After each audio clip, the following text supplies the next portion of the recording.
Good morning बच्चों। आज का टॉपिक है इलेक्ट्रोकेमिस्ट्री। कल भी हमने आपको लास्ट वीडियो में बताया था इलेक्ट्रोकेमिस्ट्री के बारे में। तो कल हमने कुछ क्वेश्चन बताए थे और हर टाइप के क्वेश्चन नहीं हो पाए थे, लेकिन हमने कहा था ना इसकी एक वीडियो और आएगी जिसमें आपको हम जितने टाइप्स के क्वेश्चन बन सकते हैं वो सभी टाइप के क्वेश्चन बन पाएंगे। लेकिन उसमें ध्यान रखना है आपको, वीडियो में अंत तक बने रहिएगा ताकि आपको समझ में आ जाएंगे कि क्वेश्चन इसमें किस किस टाइप के आते हैं। और चलिए हम लोग स्टार्ट करते हैं, वीडियो में आप लास्ट तक बने रहिए। देखिए बेटा, क्वेश्चन ये है कि calculate limiting molar conductivity for CaCl2 and MgSO4 from the data given. ये डाटा दिया गया है आपको। Ca डबल प्लस की वैल्यू 119 दे रखी है, Cl माइनस की वैल्यू 76.3 दे रखी है, Mg डबल प्लस की वैल्यू 106 दे रखी है और SO4 डबल नेगेटिव की वैल्यू 160 दे रखी है। बेटा आपसे कहा गया है कि लिमिटिंग मोलर कंडक्टिविटी CaCl2 के लिए और MgSO4 के लिए आपको बतानी है। सबसे पहले स्टेप में आपको ये करना है कि लिमिटिंग मोलर कंडक्टिविटी किसके लिए, CaCl2 के लिए निकालें। तो CaCl2 पहले बेटा इसको ब्रेक कर लो, ये जाएगा Ca डबल प्लस में प्लस 2Cl निगेटिव में। जब आप इसको ब्रेक करेंगे तो Ca double plus plus 2Cl minus में टूट जाएगा।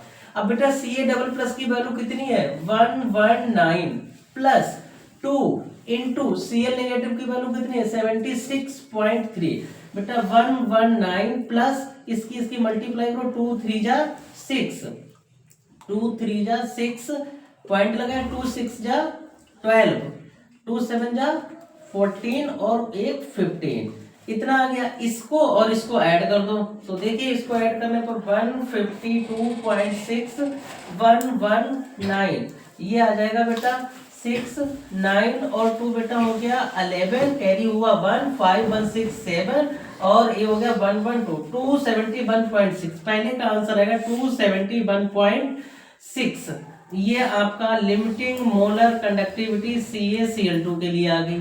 ठीक है बेटा, अगर आपसे दूसरा क्वेश्चन पूछा गया MgSO4 के लिए पूछा गया तो यहां पर हम बता देते हैं आपको MgSO4 में क्या करना है। सेम प्रोसेस, MgSO4 को जब आप ब्रेक करेंगे तो Mg डबल प्लस में टूटेगा प्लस SO4 डबल निगेटिव में टूटेगा।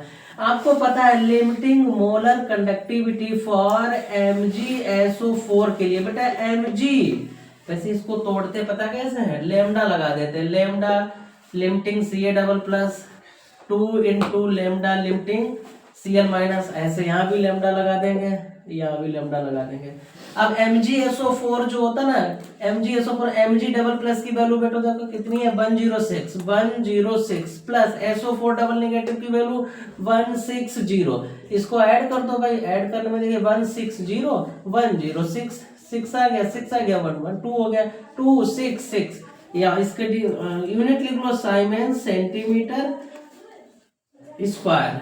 ठीक है, इसमें भी साइमेंस सेंटीमीटर स्क्वायर, ये इसकी यूनिट हो गई और बेटा यही इसका आंसर हो गया। इसको नोट कर लीजिए बेटा। ऐसे क्वेश्चन जो है ना, अब हमें लगता है कि आप इस टाइप के क्वेश्चन कर लोगे। एक क्वेश्चन हम आपको और बताते हैं, वो थोड़ा अलग है, इसको आप नोट करिए फिर बताइए। देखिए बेटा, एक जो क्वेश्चन है ना इसके ऊपर आप स्टार बना लो, NCERT का है लेकिन बहुत इंपॉर्टेंट है। इस क्वेश्चन को करने के लिए हमने आपको कुछ वैल्यू दे रखी है एंटीलॉग की। अगर आपको बेटा ये वैल्यू लर्न है ना तो आपका आंसर विद इन सेकेंड आएगा, अदरवाइज मुंह फैलाए बैठे रहोगे, आंसर नहीं आ पाएगा। क्यों नहीं आ पाएगा? क्योंकि आधे से ज्यादा तो आप सॉल्व कर लोगे और जहां पर आपको निकालना पड़ेगा एंटीलॉग, वहां पर आप जो है ना दिमाग आपका चक्कर खाएगा और गिर पड़ोगे। तो अब क्या करना है, जैसे वैल्यू आपको पता है एंटीलॉग की वैल्यू 0.1 है तो 1.1 वैल्यू होगी, 0.2 है तो 1.5, 0.3 है तो 1.9। अगर ऐसे ही ये सब वैल्यू दे रखी है, पॉइंट में अगर ये वैल्यू है तो उनका आंसर ये वाला होगा। लेकिन इसको हमें अप्लाई कैसे करना है वो हम आपको बताते हैं। क्वेश्चन क्या कह रहा है कि calculate the equilibrium constant of the reaction. ये रिएक्शन दे रखी है, इस रिएक्शन के लिए आपको इक्विलिब्रियम कांस्टेंट बताना है। रिएक्शन क्या है, Cu solid plus 2Ag plus aqueous arrow Cu plus 2 aqueous plus 2Ag। ये रिएक्शन, इसके लिए standard electrode potential E naught cell की वैल्यू 0.46 वोल्ट दे रखी है आपको। ठीक है, अब हम लगाते हैं यहाँ पर फार्मूला। E सेल बराबर होता है E naught cell minus 0.059 upon 2 log Kc। ये फार्मूला हमने आपको पढ़ाया है, लास्ट लेक्चर में बताया भी है। तो log Kc आपको निकालना है। कैसे निकालोगे भाई? अब calculate the equilibrium constant of the reaction. अच्छा, इक्विलिब्रियम कांस्टेंट पूछा गया ना। इक्विलिब्रियम पर ई सेल की वैल्यू हो जाती है 0। तो यहां पर ई नॉट सेल जो आएगा वो 0.059 अपॉन 2 लॉग Kc आ जाएगा। बोलो इतना समझ में आ गया? वैल्यू पुट करो बेटा। ई नॉट सेल की वैल्यू कितनी है? ई नॉट सेल की value 0.46 equal to 0.059 upon 2 log Kc। इसकी मल्टीप्लाई कर दो, इसके नीचे 1 मान लो, क्रॉस मल्टीप्लाई कर दो, ये देखो। तो ये आ जाएगा 2 into 0.46 equal to 0.059 log Kc आ गया। ठीक है। अब बेटा यहां से थोड़ा स्पेस कम है, थोड़ा ध्यान से देखना है। ठीक है, स्पेस कम होने की वजह से आपको ध्यान से देखना है। यहां पर बेटा लिखेंगे हम लॉग Kc। Kc बराबर क्या होगा? इसको ऊपर रखो, इसको नीचे लिखो। 2 इंटू 0.46 अपान कितना आ जाएगा? 0.059 आ जाएगा। देखो लॉग Kc निकाला, इसको ऊपर भेज दिया, इसको कर दिया नीचे। अब क्या होगा? पॉइंट हटाया, ये वाला पॉइंट हटाया, ऊपर बेटा एक जीरो बढ़ जाएगा, ऊपर एक जीरो बढ़ जाएगा। अब 59 से आपको इसको डिवाइड करना है। जब 59 से इसको डिवाइड करोगे तो बेटा log Kc की वैल्यू कितनी आएगी? जरा डिवाइड करके बताओ कितनी आएगी log Kc की वैल्यू। देखिए अब बेटा इसको आप जब डिवाइड करोगे तो आंसर आएगा 15.6। इसको जब आप पहले इसकी मल्टीप्लाई करोगे तो ये आएगा 920 समथिंग, ये अपन 59 से डिवाइड करोगे तो 15.6 आ जाएगा। अब बेटा आप ये देखो Kc नहीं निकला है, ये log Kc है। अब आपको log हटाना है तो क्या करना पड़ेगा? अब आप लिखेंगे Kc equal to anti log 15.6। देखिए अब हमने कहा ना एंटी लॉग आ गया। अब एंटी लॉग की वैल्यू यदि आपको पता होगी तभी तो आप कर पाओगे। तो देखिए 0.6 की वैल्यू कितनी होती है बेटा? 0.6 की वैल्यू होती है 3.9। हमने ना पॉइंट लगाई, देखो पॉइंट लगा के बताया। तो ये देखो 0.6 की वैल्यू होती है 3.9, तो आप लिख लो 3.9। बात समझ में आ गई? ये आ गया Kc इक्वल टू 3.9। अब देखो पॉइंट से पहले जो है ना वो पावर में चला जाता है। पॉइंट से पहले वाली जो डिजिट होती हैं वो पावर में जाएंगी, पॉइंट के बाद वाली डिजिट का आंसर हमने आपको बोर्ड पे लिख दिया है। अब क्या करना है? अगर यहाँ पर माइनस लगा है तो फिर आप माइनस की पावर भेजोगे, अगर माइनस नहीं है तो प्लस की पावर भेजोगे। तो 3.9 इंटू 10 टू द पावर 15, ये आपका आंसर आ गया। बोलो समझ में आ गया? नोट कर लो बेटा। एक नया कॉन्सेप्ट है कि इस क्वेश्चन में देखिए, पहले सबसे पहले क्वेश्चन में क्या कहा गया? The standard electrode potential for Daniell cell. Daniell cell के लिए इलेक्ट्रोड पोटेंशियल सेल मतलब ई नॉट सेल की वैल्यू 1.1 वोल्ट है।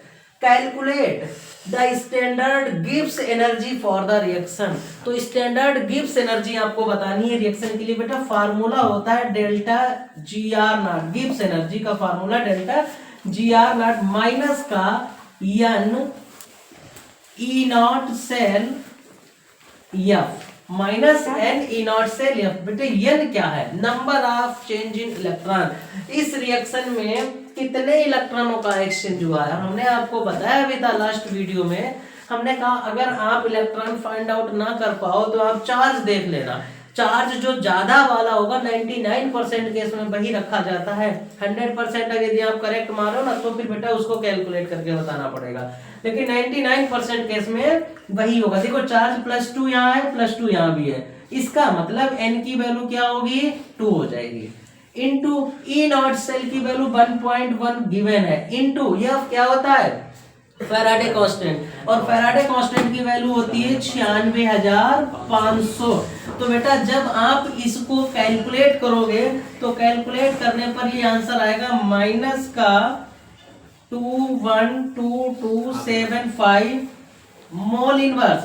अब देखो ये आंसर आया है जूल मोल इनवर्स। अब जूल को किलो जूल में अगर आप बदलोगे तो ये आंसर आएगा माइनस का 212.27 किलो जूल मोल इनवर्स। ये आपका आंसर आ गया। केवल इसमें क्या होता है, कैलकुलेशन है, बाकी इसमें कुछ नहीं है। बट कैलकुलेशन यदि आती है तो आप कर लोगे, अन्यथा क्या होगा, वो फैलाए बैठे रहोगे वहां पे। नोट कर लो बेटा, ये क्वेश्चन है ना, इसके ऊपर स्टार बना लो। ये वाला जो क्वेश्चन है ना, ये नीट में पूछा गया था, बहुत इंपॉर्टेंट है। देखिए क्वेश्चन में क्या कहा गया, the resistance of a 1N solution of salt is 50 ohm. Resistance कितना दिया गया, 50 ओम। नॉर्मलिटी कितनी दे रखी है, 1। Calculate the equivalent conductance of the solution. Equivalent conductance बताना है, मतलब इक्विवेलेंट कंडक्टेंस इक्वल टू क्या होता है, kappa into 1000 upon N। If the two platinum electrode in solution are 2.1 centimetre apart and each having an area of 4.2 centimetre.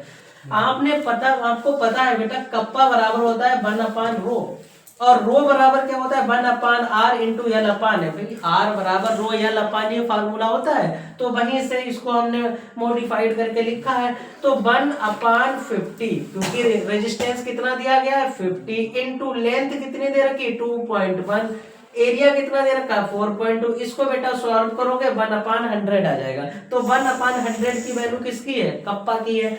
अब आपसे पूछा गया है इक्विवेलेंट कंडक्टेंस। इक्विवेलेंट कंडक्टेंस बराबर कप्पा इंटू 1000 अपान N होता है। कप्पा की वैल्यू आपको पता है 1 अपान 100 होती है, तो 1 अपान 100 इंटू 1000 अपान N। N की वैल्यू कितनी है 1। इसको बेटा 2 0 से 2 0 कैंसिल कर देंगे, कितना आ गया 10। 10 साइमेंस आ गया।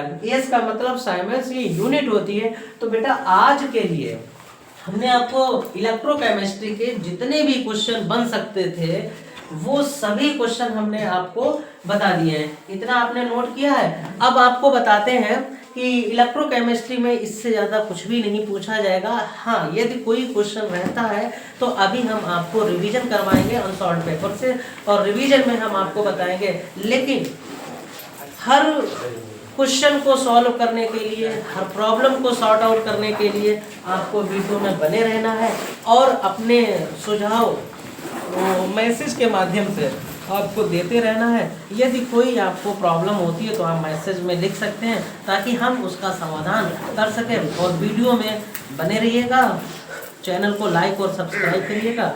और मिलते हैं हम नेक्स्ट वीडियो में, एक नेक्स्ट अंदाज में, नए अंदाज में मिलते हैं धमाकेदार वीडियो के साथ में। धन्यवाद।